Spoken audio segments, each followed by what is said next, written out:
Wassalatu wassalamu ala asyrafil anbiya'i wal mursalin wa ala alihi wa sahbihi ajma'in. Subhanaka la ilma lana illa ma 'allamtana innaka antal alimul hakim. Rabbi shrah li sadri wa yassir li amri wahlul 'uqdatam min lisani yafqahu qawli. Amma ba'd. Alhamdulillah ala ni'matil Islam, alhamdulillah ala ni'matil iman, wa kafa biha min ni'mah.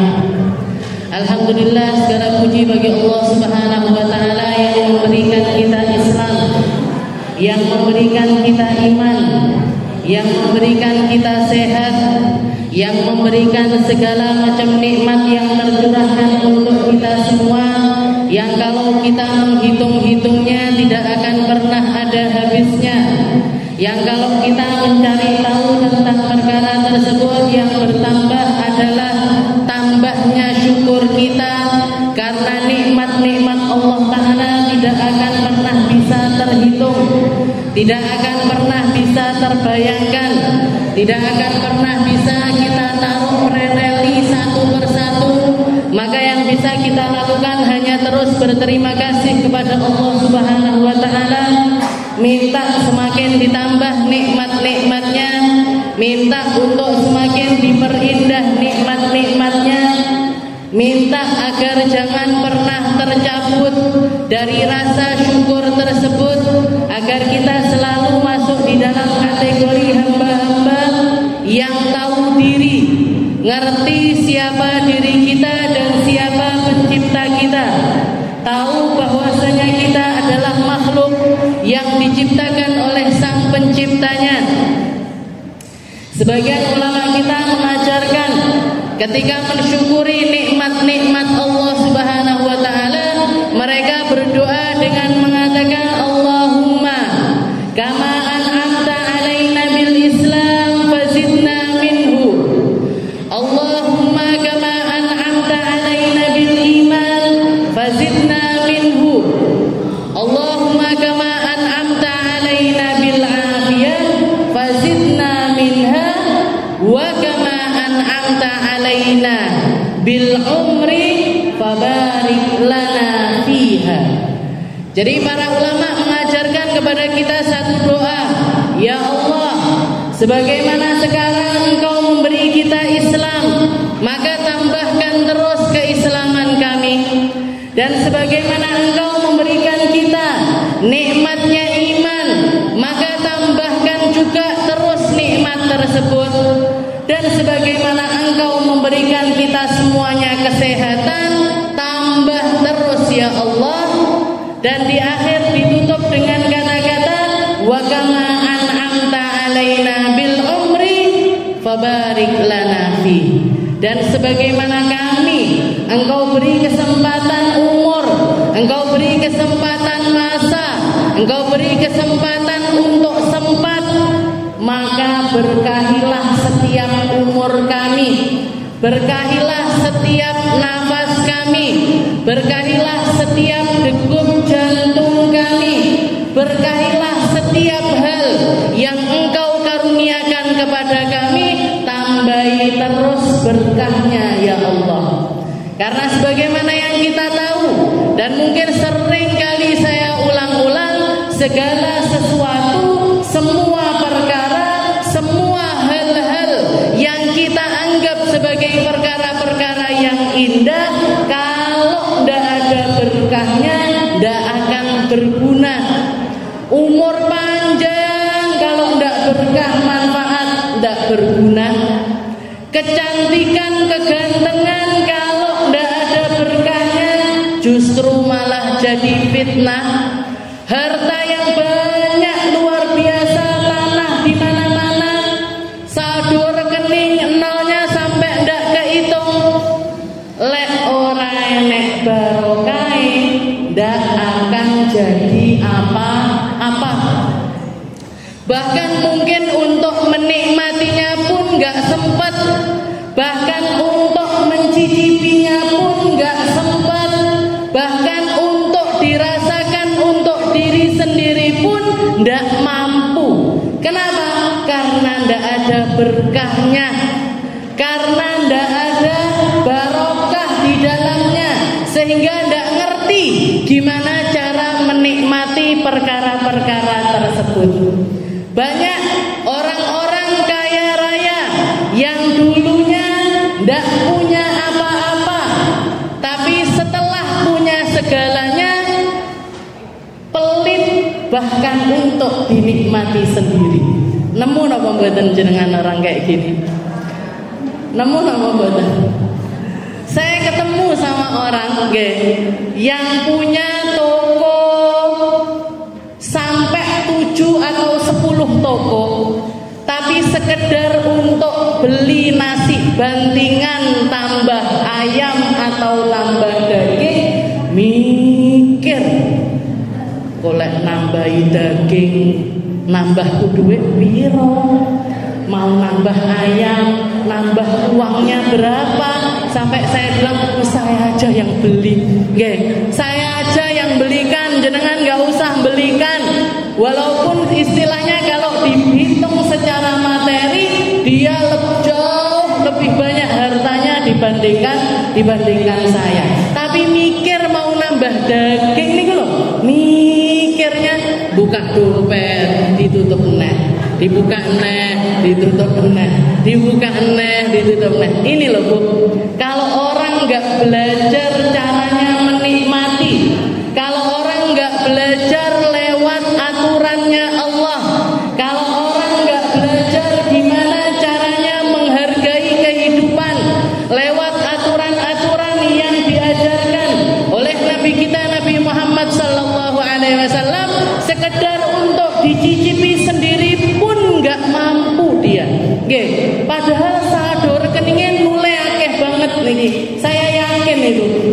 Karena tokonya luar biasa banyak dan sukses istilahnya. Tokonya bukan toko 10 tapi sepi kabeh mboten. Rame kabeh. Jadi seperti itu. Ini yang dikatakan di dalam Al-Qur'an yang namanya syuh. Syuh itu apa? Kakaknya bakhil, kakaknya pelit. Kakaknya bakhil, pelit itu sudah tidak disukai sama Allah Ta'ala. Orang kikir itu nggak mungkin disukai. Allah nggak suka, malaikat nggak suka, surga nggak suka, konco tambahnya.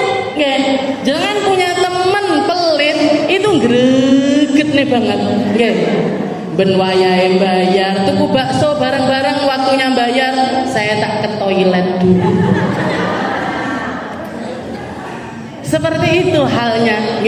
Jadi orang pelit itu sudah, jadi orang pelit, orang pelit itu dia untuk sesuatu yang tambahan pengeluaran itu sulit keluarnya, itu namanya pelit. Tapi kalau syuh itu kakaknya, di atasnya lagi. Apa itu? Bahkan untuk dirinya sendiri pun pelit. Hitung-hitungan, yang dimakan dihitung, yang diminum dihitung, dilihat listrik kalau naik sedikit ngomel-ngomelnya, muring-muringnya luar biasa tinggi. Padahal yang nikmati dia sendiri. Lampu lek padang ning omahe sing kepadangan juga dia. Kalau AC murup yang kedinginan juga dia. Air ngalir yang pakai mandi, yang pakai wudu juga dia. Tapi disuruh bayar, ngomel-ngomel. Ini namanya syuh.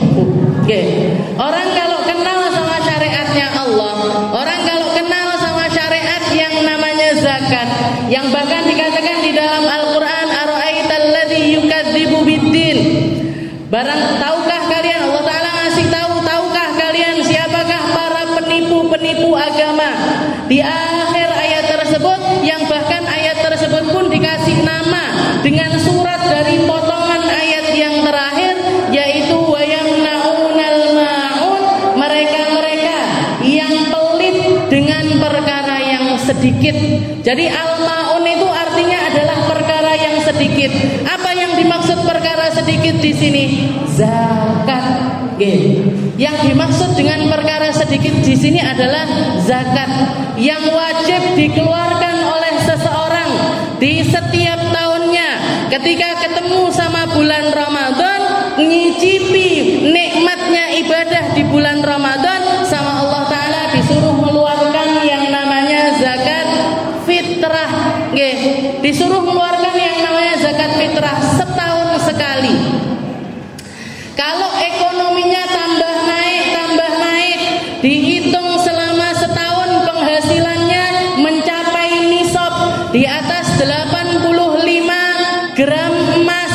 Kalau dirupiahkan mungkin sekitar 85 juta sampai 90 juta, sama Allah Ta'ala dikasih tambahan zakat yang bernilai 2,5% dari sekian banyak yang disisakan.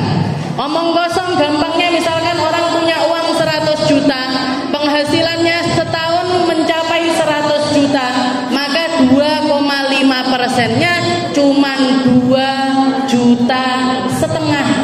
Gitu, 2,5 juta yang wajib untuk dikeluarkan, yang 97,5 juta entek no. Silahkan kamu nikmati, kamu pakai DP rumah silahkan, kamu pakai bayar SPP-ne anakmu silahkan, kamu pengen beli motor boleh, mobil boleh, sakarepmu. Yang 97,5 juta ini terserah kamu nikmatinnya seperti apa. Ini bisa jadi patokan hidup, Bu. Kalau kita sudah wajib zakat, sudah wajib mengeluarkan 2,5 juta, sudah diwajibkan untuk mengeluarkan 2,5 juta setiap tahunnya, itu nunjukkan kalau angka 2,5 juta ini adalah angka yang aman untuk kita nikmati, angka yang aman untuk kita seneng-seneng dengannya. Istilahnya gimana? Misalkan jenengan pengen liburan setahun sekali dengan budget 2,5 juta, itu ndak akan ngaruh dengan ekonominya jenengan. Liburan 2,5 juta ini kena tinggi tekundi kira-kira neng Gemah bisa kan, gitu? Atau ke Perigi, bakar-bakar ikan sesekali, atau barbekyuan sak keluarga, jenengan bayar 2,5 juta, sak bensine, sak supire, misalkan seperti itu. Itu angka yang aman, itu angka yang aman untuk kita nikmati. Dan janjinya Allah Ta'ala, kalau orang zakat tidak akan mungkin akan bangkrut, tapi bahkan akan selalu bertambah. Jangan lihat, jangan titeni orang-orang yang genah zakatnya, yang benar zakatnya, setiap tahunnya bukannya turun tapi malah bertambah. Mungkin tahun depannya ternyata wajibnya 5 juta, mungkin tahun depannya lagi atau 5 tahun kemudian wajibnya 10 juta, naik, ndak kerasa dia jadi orang yang ngerti gimana caranya mengelola perusahaan. Karena faedahnya orang zakat berarti administrasinya harus rapi, dia harus tahu penghasilan hariannya, kalau ndak harian ya mingguan, kalau ndak mingguan ya bulanan, kalau nggak bulanan minimal setahun sekali dia punya pencatatan. Tahu persis posisi hartanya, mana yang masih jadi tanggungan hutang dan mana yang benar-benar sudah jadi miliknya sendiri. Administrasinya otomatis rapi. Yang merapikan siapa? Allah. Yang nyuruh bikin rapi siapa? Allah. Karena saya nemu banyak sekali pengusaha yang teledor, sing enak-enakan. Abah saya pernah didatangi salah satu sales dari Surabaya, bawa satu map, isinya tagihan, isinya nota-nota kulaan abah saya setiap minggunya, dikasih lihat, dijelentreh nih di depan abah saya. Setelah itu bilang, di sing wis mau bayar-bayaran, yang belum kamu bayar, istilahnya yang belum kamu bayar silahkan bayar, yang sudah kamu bayar tandain kalau itu sudah dibayar. Dilihat sama abah saya, didatangkan kasirnya toko, coba mapnya Pak Sales ini mana, dilihatkan, semuanya sudah terbayar. Semua nota yang dijelentreh nenek wau semuanya sudah terbayar. Kata abah saya gini, memangnya kalau saya transfer ke dia itu dikiranya door press apa piye? Nggih. Dikiranya hadiah apa gimana? Itu bayari nota-nota itu. Nggih. Berarti apa? Administrasinya buruk. Nggak ada pendataan. Kalau ada orang laporan saya bayar tanggal sekian, bulan sekian, nggak dicatat, nggak ditandai. Oh ini sudah bayar, ini belum bayar. Kalau ketemu sama orang model abah saya, ketemu sama pengusaha atau orang yang ngambil barang yang kulaan model abah saya, yang bayarnya terap, yang bayarnya nggak perlu ditagih, yang bayarnya nggak perlu diburu-buru, nggak masalah. Jenengan tahu sendiri kalau jenengan pengusaha akean wong bayar dadak ditagih napa mboten? Banyakan yang bayarnya harus diupret-upret apa mboten? Nggih, banyakan yang ndak, banyakan yang teledor. Bahkan banyakan yang mengatakan iki wes, nggih, ndak ada buktinya.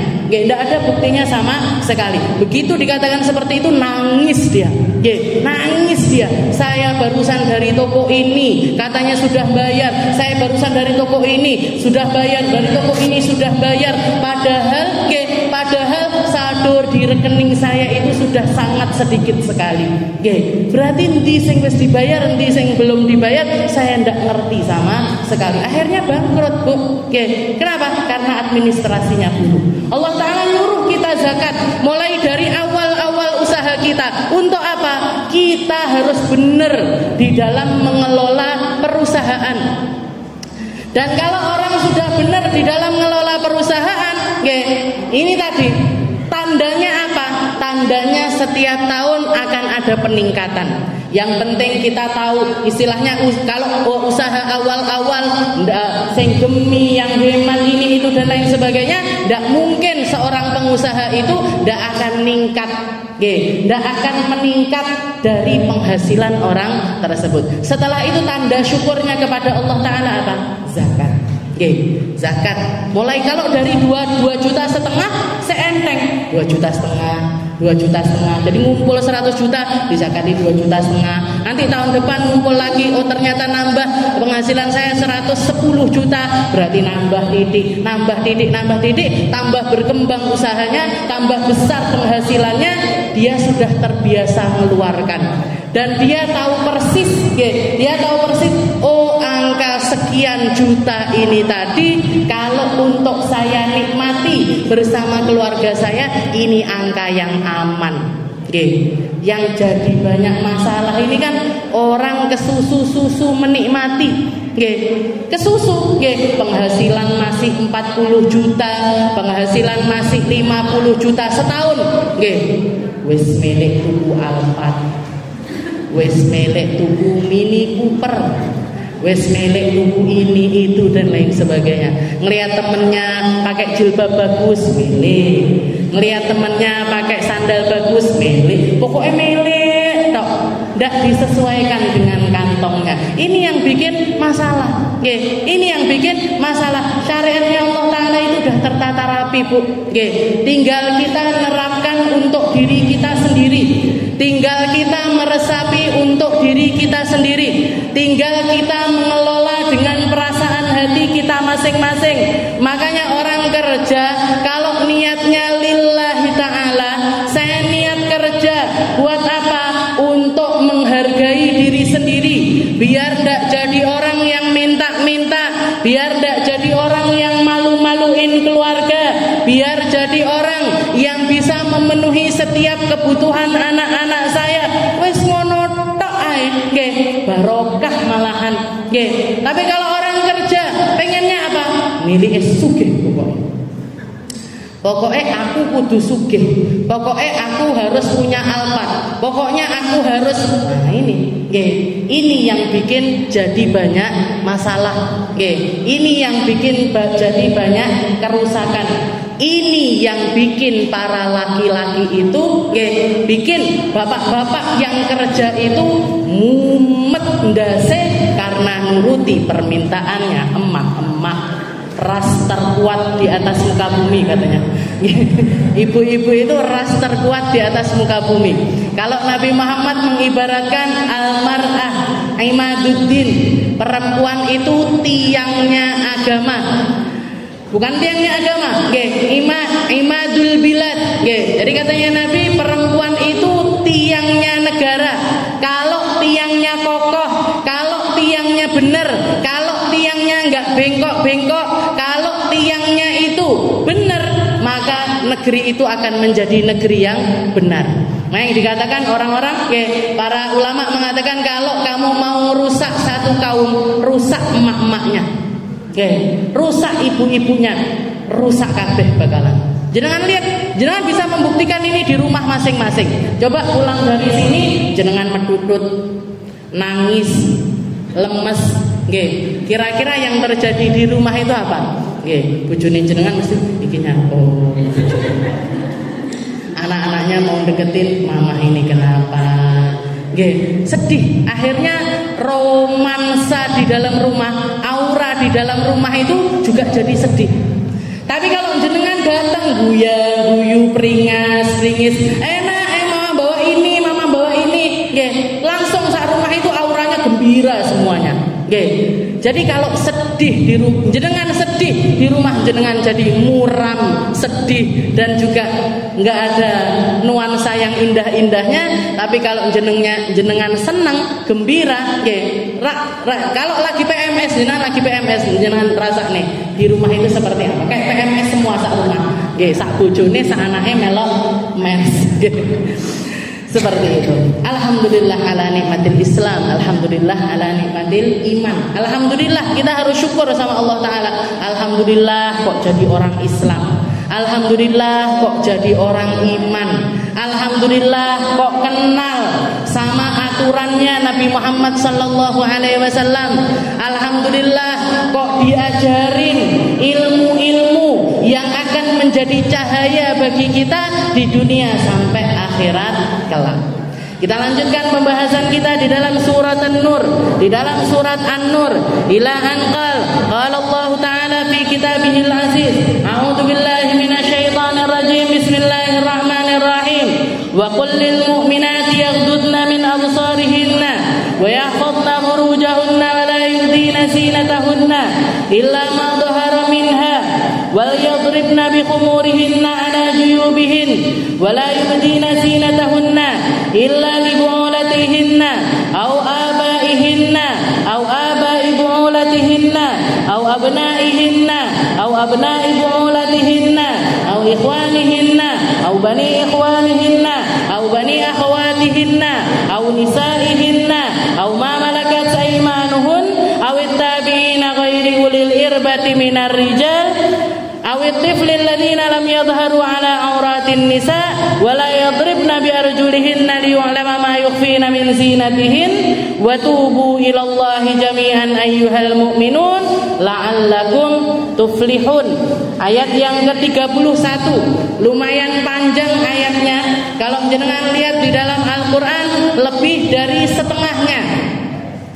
Ini ayat yang disebutkan sebagai ayat hijab, ayat penutup aurat, ayat kewajiban kita untuk berjilbab. Jadi kalau ada orang mengatakan jilbaban ndak enek dalile, ndak bisa. Kalau ada yang mengatakan perempuan ndak perlu nutup aurat, ndak bisa.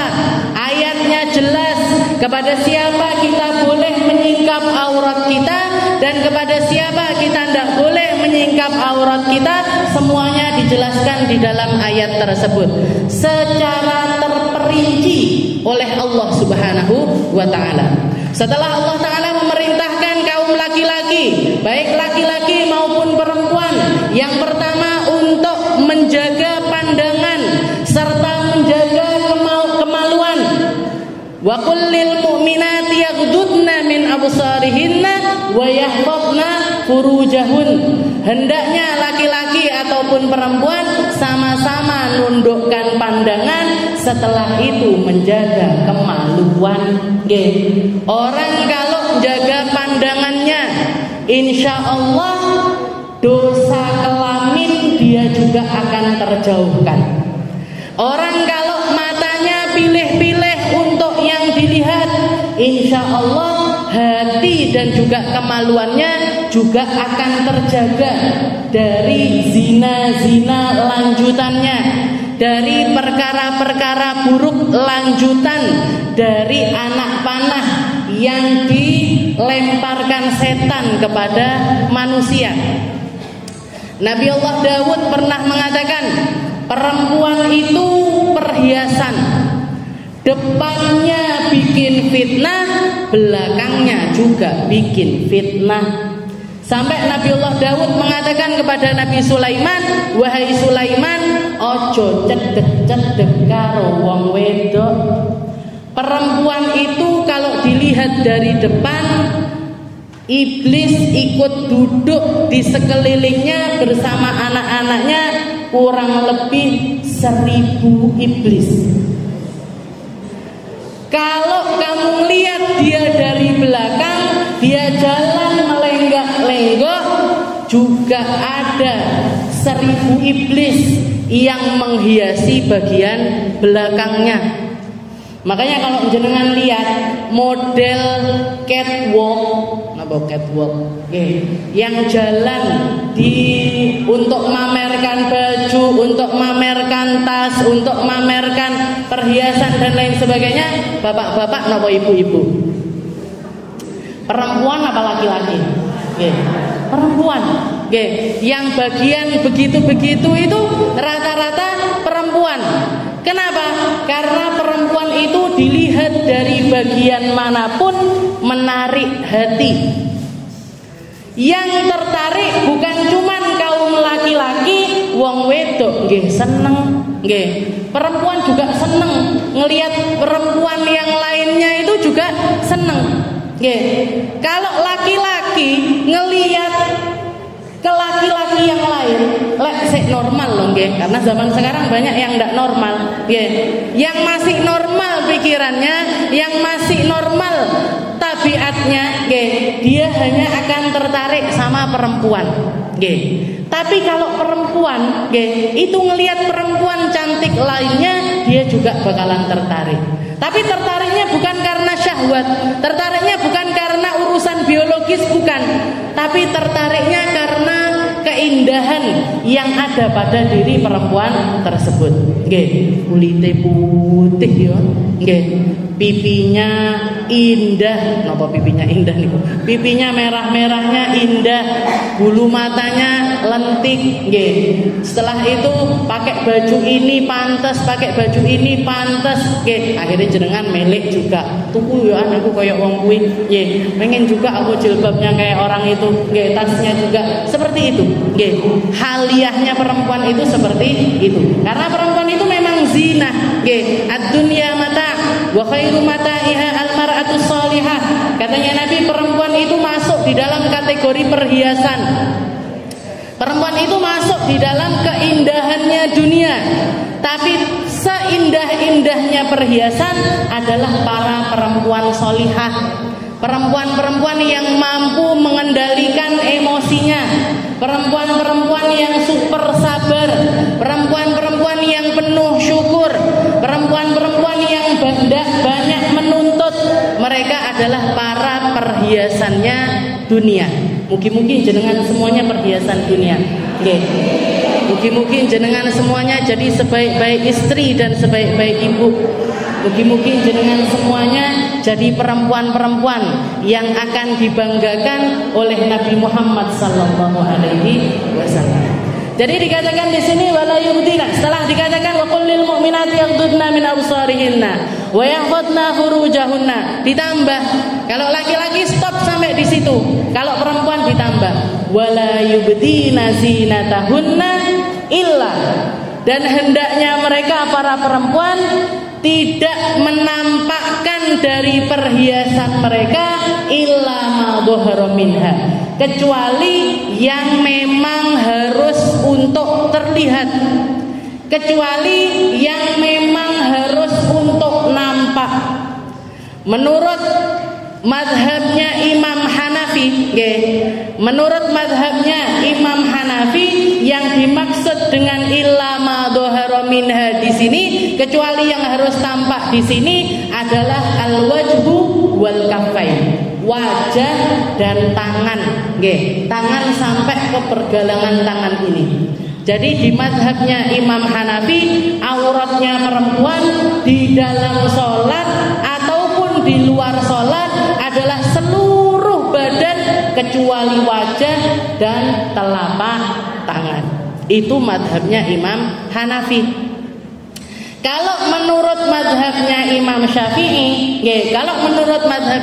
Syafi'i, auratnya perempuan di dalam sholat seluruh tubuh kecuali wajah dan telapak tangan, tapi di luar sholat seluruh tubuh tanpa terkecuali sama sekali. Berarti apa? Kudu ditutup kerekep, bahkan sampai mata sekalipun juga harus ditutupi. Itu madhabnya Imam Syafi'i. Makanya kalau ditanya, saya secara pribadi kalau ditanya, kamu itu madhabnya siapa? Kamu itu bermadhab dengan madhabnya siapa? Saya akan katakan, kalau di dalam sholat rata-rata, di dalam ibadah saya bermadhab dengan madhabnya Imam Syafi'i. Tapi kalau di luar itu, di dalam muamalah atau di dalam keseharian dan lain sebagainya, banyak ngikuti madhabnya imam-imam yang lainnya. Kadang ngikuti Imam Malik, kadang ngikuti Imam Hambali, kadang ngikuti madhabnya Imam Hanafi. Pelencong-pelencong. Kenapa? Karena lingkungannya seperti ini. Saya kalau mengatakan, Bu, madhabnya Imam Syafi'i kudu cadaran kabeh, jenengan sanggup napa mboten cadaran? Ulang-ulang dari sini, Bu, tak bagikan cadar kabeh siji-siji. Ulang bab napa? Ya, saya itu madhabnya Imam Syafi'i. Pak, saya itu madhabnya Imam Syafi'i. Kudu cadaran cerai Ustazah Aminah. Hayya. Ini saya yang beban. Ini saya yang beban. Istilahnya berarti apa? Ditambah lagi, Imam Suyuti pun menurut ini tafsirannya di dalam ayat tersebut, illa ma dhahara minha, beliau mengatakan perempuan di zaman tersebut, di zamannya Imam Suyuti, di zaman di mana perempuan sudah mulai banyak ikut kerja, ikut ngantar pulang pergi anak sekolah, ikut ini. Jadi sesuatu yang dulunya dilakukan hanya oleh para laki-laki, perempuan mulai ikut melakukannya. Maka beliau mengatakan boleh bagi perempuan untuk menyingkap bagian wajah dan telapak tangan mereka. Nah, jadi tafsirannya illa ma dhahara minha di sini adalah seluruh wajah, seluruh badan adalah auratnya perempuan, yang bukan hanya bagian wajah dan telapak tangan. Wes, jangan dienyang eneh, sudah jangan ditawar-tawar lagi, rambutnya separuh oleh paling kasih gile, kadang oleh kadang enggak, diusahain. Makanya di akhir ayat Allah Subhanahu wa taala mengatakan wa tubu ilallahi jami'an la'allakum tuflihun. Tapi Allah taala tahu banyak di antara kita yang masih terseok-seok di dalam penutupan aurat, yang masih belum bisa sempurna, yang kadang-kadang tuku sayur neng ngarep omah, jilbabe sek neng jero lemari, yo wis ndak kudungan. Allah taala tahu kalau kita itu lemah di dalam perkara yang semacam ini. Di akhir dicantoli sama Allah taala, wa tubu ilallah. Sing penting panggawa tobat, yang penting tetaplah istighfar, yang penting ketahuilah bahwa itu adalah aturannya Allah, dan kita masih lemah di dalam melakukannya, kita masih salah-salah di dalam melakukannya. Kalau kamu menutupi kesalahanmu dengan penuh taubat, la'allakum tuflihun, kamu akan jadi orang-orang yang beruntung. Jadinya gimana? Yang penting diusahain untuk nutup aurat, selebihnya minta ampun sama Allah Ta'ala. Berarti ndak popo Kak tuku sayur ndak jilbaban, ndak oleh Bu. Berarti boleh apa ndak? Mahram, saya sudah setiap hari ketemu sama Pak tukang sayur, wes mahram, salim aja jenengan pisan. Nggih, bar tuku tumbas salim, kan sudah mahram katanya. Jadi tahu, yang penting kita tahu batasan-batasannya, mengusahakan semaksimal mungkin, selebihnya minta ampun sama Allah Ta'ala. Muga-muga di ngapura, semoga diterima taubat kita, semoga berkat kesadaran kita dipindahkan atau diperbaiki terus sama Allah Ta'ala. Cara kita berislam, cara kita beriman, cara kita mengelola keadaan hidup kita, kita serahkan kepada Allah Subhanahu wa Ta'ala. Dan Allah Ta'ala faham. Allah Ta'ala tahu. Allah Ta'ala tahu kalau manusia ini tempatnya salah. Dan kalau perubahannya seseorang itu tidak bisa drastis. Nah ini aku mau contoh nih. Kalau saya pulang nyangonin jenengan cadar kabeh, ini langsung viral itu insya Allah. Majelis An-Najah pulang-pulang disuruh cadaran semuanya, masuk berita nih. Saya yang diwawancara, kenapa kok mewajibkan cadar dan lain sebagainya. Bisa habis ngaji surat An-Nur soalnya. Wala yudina zinatahunna illa ma dhahara minha. Jadi ini patokannya, kecuali yang memang harus untuk tampak. Kecuali yang memang harus untuk tampak. Setelah itu pakem-pakemnya juga dijelaskan. Wal yadribna bi khumurihinna ala juyubihin. Dulu di zaman jahiliyah, di zaman ketika Islam baru keluar, di zaman di mana Nabi Muhammad baru saja terutuskan, orang-orang Arab itu mereka rata-rata pakai penutup kepala, pakai jilbab, pakai penutup rambut. Tapi penutup rambutnya ini, bagian kepalanya ditutup, tapi belakangnya itu dikebelakangin. Jadi lehernya sama dadanya itu kelihatan. Jadi orang kayanya sukanya pakai perhiasan kalung-kalung besar-besar ben ketok. Jadi bagian dadanya diperlihatkan. Jadi pakai jilbab, tapi dikebelakangkan. Jangan pernah lihat orang Arab seperti itu. Orang kayak laki-lakinya sekarang sorban, haikal, habis itu dikebelakangin. Nah seperti itu, perempuannya dulu juga seperti itu. Pakai cadar, tapi cadarnya tipis sekali, matanya dilentik-lentikin. Tapi bagian dada itu tidak pernah tertutup. Bagian dada itu tempat pamernya mereka kekayaan. Tempatnya mereka untuk pamer-pamer kekayaan itu di bagian dada mereka. Makanya di dalam ayat ini Allah Ta'ala mengatakan wal yadribna bi khumurihinna ala juyubihin. Untaikan jilbabmu yang sudah kamu pakai itu untuk nutupi leher dan juga dadamu. Wes lek Islam, kalau berislam sekarang yang kamu tutup bukan cuman bagian kepala saja, tapi juga dada dan juga lehermu juga harus ikut tertutup. Jadi kalau ada orang mengatakan cadar itu adalah adatnya orang Arab jahiliyah, ora nutup aurat. Mereka tidak menutup aurat. Ya, mereka pakai penutup kepala, tapi penutup kepalanya ini bukan untuk menutup aurat mereka. Islam menyempurnakan perkara tersebut. Islam yang bikin aturan tentang aurat tersebut. Islam yang ngasih tahu mana batasan yang harus kamu tutupi dan mana batasan yang boleh kamu untuk menyingkapnya. Wal yadribna bi khumurihinna ala juyubihin. Jadi bagian dada ini wajib untuk tertutup, bagian leher ini wajib untuk ditutup. Dan syaratnya nutup aurat niku dua. Syaratnya nutup aurat itu dua. Yang pertama, tidak memperlihatkan lekuk badannya. Jadi istilahnya baju itu dipakai secara pakaian, bukan selain pakaian. Bukan selain pakaian itu seperti apa Ustazah? Misalkan jenengan tahu sekarang ada yang namanya masker yang kalau dikelentek klek, tahu?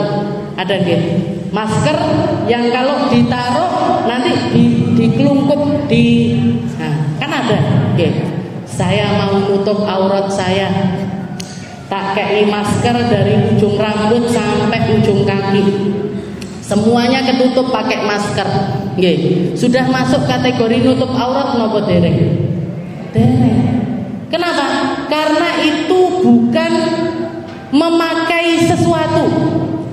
Itu bukan pakai pakaian, tapi itu menempelkan sesuatu ke tubuh. Nah, itu enggak masuk syaratnya, tidak memenuhi syaratnya penutupan aurat. Atau kalau dulu pernah saya ngelihat juga di Instagram atau di mana ada model telanjang bulat disemprot pakai cat.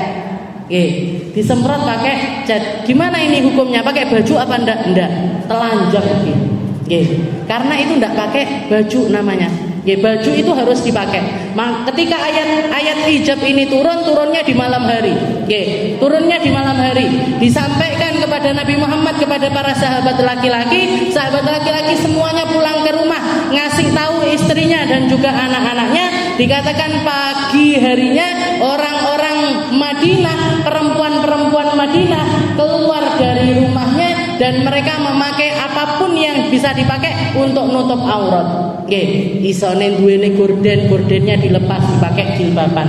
Punyanya spraynya ditarik dipakai untuk jilbaban. Keluar pagi harinya dikatakan mereka sudah semacam gagak-gagak hitam yang enggak kelihatan mana depannya mana belakangnya. Saking sempurnanya di dalam menutup aurat. Itu ayat hijab turun malam, paginya langsung seperti itu. Makanya Sayyidah Aisyah mengatakan rahimallahu nisa al-ansar. Allah Ta'ala merahmati perempuan-perempuan Ansor karena kegigihan mereka di dalam menuntut ilmu dan juga mengamalkan ilmu. Mereka belum ngerti gimana caranya menutup aurat secara sempurna. Mereka memilih untuk melebihkan hal tersebut. Tidak dikelongi, tapi dilebihkan. Mereka nggak ngerti di antara badan ini yang aurat yang mana, wajah masuk aurat apa enggak, tangan masuk aurat apa enggak. Terus katanya mereka pokoknya ditutupi dhisik. Yang penting ditutup dulu. Kalau misalkan sama Nabi Muhammad dikasih rukhsah untuk mengurangi, itu urusan nanti. Yang penting sekarang saya nutup secara sempurna terlebih dahulu. Bahkan besoknya lagi dikatakan perempuan-perempuan Madinah ini sudah semacam tong hitam. Diubet, diblebet seluruh badannya sampai tidak kelihatan sama sekali aurat mereka. Itu orang-orang Ansar. Kalau kita kan mikir dhisik, sekto jilbabannya alon-alon dhisik, sekto pakai baju longgarnya mikir-mikir dulu, sekto terus. Ini kita. Ini bedanya kita sama perempuan-perempuan Ansar di zamannya Rasulullah sallallahu alaihi wasallam. Wal yadribna bi khumurihinna ala juyubihin. Jadi ditutup bagian dadanya. Setelah itu ini nama-nama orang yang sebagian dari aurat kita boleh ditampakkan di depan mereka. Allah Ta'ala mengatakan wala yubdina zinatahunna illa li bu'ulatihin. Kamu boleh menampakkan perhiasanmu, kamu boleh macak ayu-ayu, kamu boleh bahkan buka sebagian dari auratmu. Yang pertama diizinkan sama Allah Ta'ala illa li bu'ulatihin, kepada suami-suami kalian, kepada pasangan-pasangan halal kalian. Yang bahkan dikatakan, yang bahkan para ulama mendefinisikan untuk para suami, istri-istri tidak punya aurat. Dan untuk para istri-istri, para suami tidak punya aurat. Jenengan di depan suami arep ndak pakai sehelai benang pun ndak masalah. Suaminya jenengan mah delok keleke titik. Mah lihat perutnya dikit. Nonton mawon jenengan. Lihat rambutnya. Nonton. Kenapa? Istri sama suami ndak ada aurat, suami sama istri juga ndak ada aurat. Istri sama suami tidak ada aurat, suami ke istri juga tidak ada aurat. Itu yang pertama. Illa li bu'ulatihin, yang sampai ke tingkat tidak ada aurat sama sekali. Berarti oleh ustazah, maaf ngelihat, suami ngelihat kemaluannya istri, istri ngelihat kemaluannya suami, boleh apa enggak? Boleh.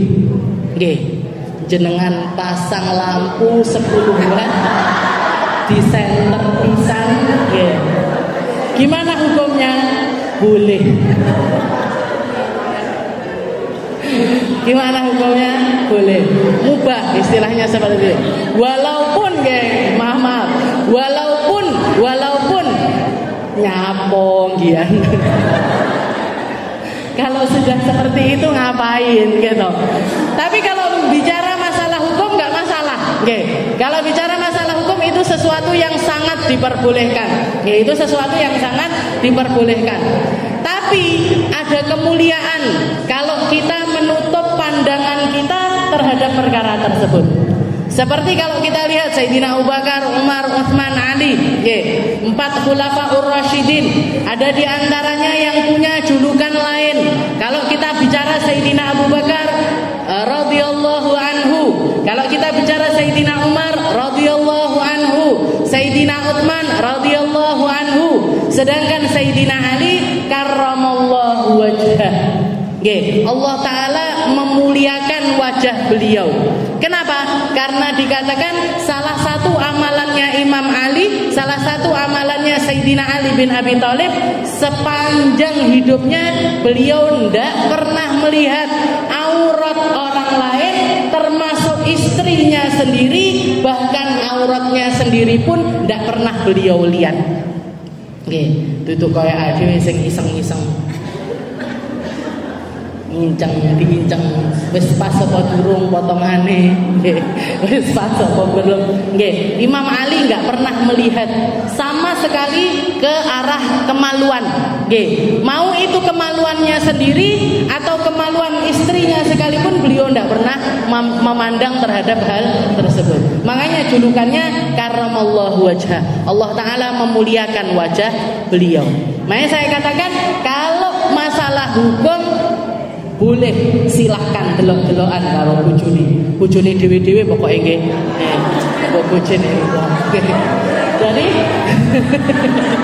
suaminya masing-masing.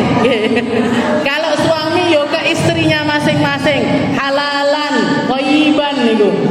Halal lan thayyib niku. Halal dan baik. Nah, jadi tapi ada kemuliaan kalau kita menjaga diri tentang hal tersebut. Kalau kita jaga diri untuk tidak melihat ke arah kemaluan kita, Sayyidina Ali bahkan kemaluan anak-anaknya pun beliau tidak pernah lihat.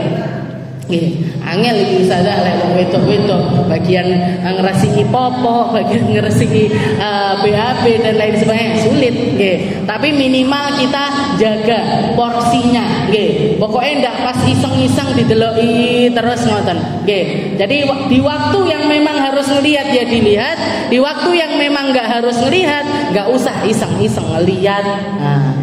Illa libu'ulatihin. Jadi yang pertama yang diizinkan sama Allah Ta'ala untuk memperlihatkan zinatana, untuk memperlihatkan sesuatu keindahan dari seorang perempuan adalah kalau itu untuk suaminya, au abaihinna, atau ayah-ayah mereka. Selain suami selalu ada aurat. Selain suami selalu ada aurat. Saya definisikan satu-satu. Perempuan sama perempuan, sesama perempuan. Jadi perempuan sama perempuan, atau perempuan sama para mahramnya, abahnya, pamannya, ponaannya, saudaranya. Perempuan sama perempuan, atau perempuan sama laki-laki yang mahram dengannya, itu auratnya bainas surrah wa rukbah, antara pusar sampai lutut. Antara pusar sampai lutut itu jenengan mau perempuan sama perempuan sekalipun ndak oleh delok-delokan. Kalau pijet ustazah, pijet tetap ndak boleh kelihatan. Jadi gimana caranya? Misalkan jenengan pijet, yang mijet perempuan, ya bagian paha ini tadi jenengan pakaiin celana panjang, atau kalaupun nggak pakai celana panjang, yo disarungi. Yang penting gimana caranya biar aurat kita antara pusar sampai lutut ini tidak tersingkap. Jadi perempuan sama perempuan dan perempuan sama laki-laki yang mahram dengannya, yang haram untuk dinikahi, itu auratnya antara pusar sampai lutut. Jadi ini mutlak, tidak boleh dilihat. Perempuan sama perempuan sekalipun tidak boleh saling melihat bagian tersebut. Setelah itu yang kedua, an-nisaul fasiqat wal kafirat. Para perempuan-perempuan fasik atau para perempuan-perempuan non muslim. Perempuan fasik ini yang seperti apa? Kalau gampangnya, jenengan kalau ketemu sama perempuan yang mulutnya itu ember, tahu ember? Jenengan ngomong apa, dia nyampaikan ke orang itu jadi apa?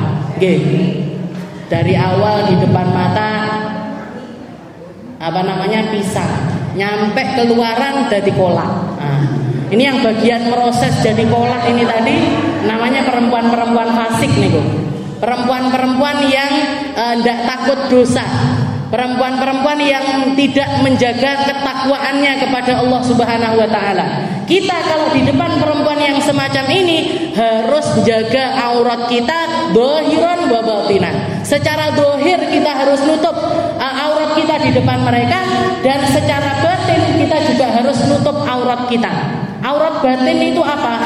Aibnya jenengan di rumah tangga, atau masalahnya jenengan sama keluarga, atau masalah-masalah yang nyangkut di keluarga kita, jangan sekali-kali cerita sama orang-orang semacam ini. Kenapa? Kalau jenengan cerita sama orang-orang semacam ini sama aja kita lagi siaran radio. Kabeh roh. Semua orang jadi tahu. Jadi kita harus pilih-pilih. Sesuatu yang harusnya jadi rahasia kita, jangan jenengan curhat sama orang-orang semacam ini. Tapi kalau jenengan punya teman, saya punya teman Ustazah yang kalau saya cerita apa-apa dia ngasih solusi dan rahasia saya aman di tempat orang tersebut, silahkan jadikan teman curhat. Tapi kalau enggak, dan biasanya ini penyakitnya perempuan, kerungu apa diceritane, kerungu ini diceritane, kerungu ini diceritane, katanya, dari katanya semuanya, tidak ada yang fakta, tidak ada yang sebenarnya. Maka di depan orang-orang semacam ini atau di depan perempuan-perempuan non muslim, jangan misalkan punya teman agamanya Kristen, atau punya teman agamanya Hindu, atau punya teman agama apapun itu agamanya mereka, kita harus jaga aurat kita di depan mereka. Seberapa auratnya? Mayabdu indal mihnah, sebatas yang biasanya tampak kalau kita itu lagi kerja. Bagian mana? Tangan sampai ke siku, kaki sampai ke lutut, setelah itu bagian wajah. Tidak apa-apa kelihatan di depan orang-orang tersebut. Rambut tidak boleh kelihatan, berarti tidak boleh. Tidak boleh terlihat di depan perempuan non muslim atau perempuan-perempuan yang fasik. Di depan perempuan-perempuan yang fasik tidak boleh. Rambut kita pun tidak boleh kelihatan. Leher, niki bagian sini semuanya tidak boleh terlihat. Tapi misalkan jenengan ngelingking tangan sampai ke siku atau kaki sampai ke lutut, tidak masalah di depan mereka. Itu aurat yang kedua. Urutan yang ketiga, jadi suami tidak ada aurat, perempuan sama laki-laki yang mahram itu auratnya pusar sampai lutut. Setelah itu yang ketiga, di depan perempuan fasik atau perempuan non muslim, auratnya mayabdu indal mihnah, yang biasa kita buka kalau kita lagi kerja. Kalau kita lagi kerja, jadi jenengan kalau punya daster 3/4, terus dasternya bawahnya juga ngatung sampai di bawahnya lutut, di depan perempuan-perempuan seperti ini tidak apa-apa. Tapi jenengan tetap harus jilbaban, karena apa? Karena menghindari dibukanya aurat dohir kita atau dibukanya aurat batin kita di depan orang lain, di depan orang lain. Itu urutan yang ketiga. Setelah itu yang keempat fi shalah, di dalam salat. Di dalam salat auratnya seberapa? Seperti yang saya katakan, seluruh badan kecuali wajah dan juga telapak tangan. Dan yang terakhir, ini menurut madhabnya Imam Syafi'i, sekali lagi kalau di luar itu, kalau di depan laki-laki yang bukan mahram, auratnya perempuan adalah seluruh badan tanpa terkecuali sama sekali. Sekali lagi itu madhabnya Imam Syafi'i. Madhabnya Imam Syafi'i. Jadi makanya kalau kita belajar semacam ini, kita tidak akan lagi mengatakan ngapa wong cadaran, kenapa orang kok sampai seperti itu nutup auratnya, kenapa kok bajunya hitam-hitam terus wis koyok teroris dan lain sebagainya. Bukan mereka yang salah, kita yang kurang belajar. Bukan mereka yang salah, tapi kita yang kurang belajar. Kalau kita ngerti semacam ini, kita akan tahu mereka yang menutup aurat secara sempurna, saya yang masih berusaha untuk menutup aurat secara sempurna. Jadi istilahnya gimana? Jangan saling caci maki, jangan sedikit-sedikit nyalahkan, jangan sedikit-sedikit meremehkan, jangan sedikit-sedikit menganggap orang ini sesat, orang ini teroris, orang ini begini begitu dan lain sebagainya. Jadi ini urutan aurat, dan semuanya dijelaskan sama Allah Ta'ala. Illa li bu'ulatihinna, kecuali di depan suamimu, au abaihinna, atau ayahmu, au abai bu'ulatihinna, atau ayah mertuamu.